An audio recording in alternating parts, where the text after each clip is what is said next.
What does an acorn and an oak tree have to do with you as a believer?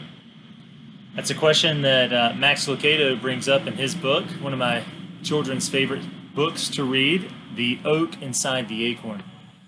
It's a book that studies an acorn that is struggling to believe that it will ever be anything more than an acorn, that it fails to recognize that in and of itself, it has the potential and the trajectory for being a giant oak tree. And just as that's true, it's already an oak tree, although it's in an immature oak tree is a little acorn, and then as it becomes a sapling and as it becomes a small tree all the way into a mature tree, that acorn struggles to realize it and recognize what it's going to become. I think the same is oftentimes true for us as believers, especially as we study some of these things that God says about us, the things that He declares about us in His Word. One of those titles and descriptions that God gives of us is the title Saint.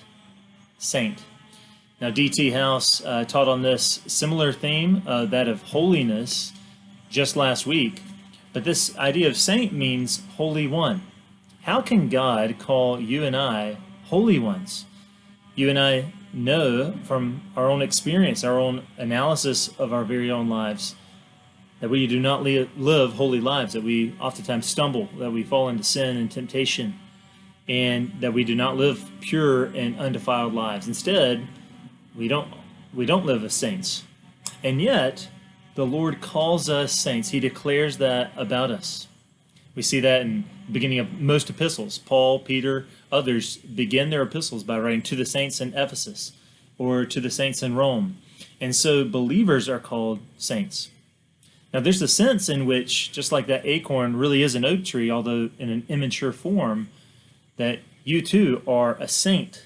You're really a saint. And that's because the Lord has declared it about you. He's not going to change His mind on that. You are justified, a holy one, based upon the work of the true saint, the truly holy one, Jesus Christ. So He has declared you a saint. And yet you and I both know that we struggle to live as a saint. We struggle to live out that reality. That's this principle that we see in Scripture of the already and the not yet. In an amazing way, you are already a saint, and yet you're not yet fully living as a saint. That's something that God is still doing in us all the way until the point of our death. And that is sanctifying us to make us more like Jesus. Now, one of my favorite places to go in Wilmington, where I went to did my undergraduate college at, was a place called Airlie Gardens. And it has an oak tree in it that is over 500 years old. It's a very old tree. It's very mature. And again, if you think about a small acorn, that tree drops tons and tons of acorns every day, that the potential for that acorn is the potential of reaching even full maturity like that 500-year-old tree. And the same is true for you and I. God has called us saint, and He is making us into saints as we live day by day, as we battle against sin.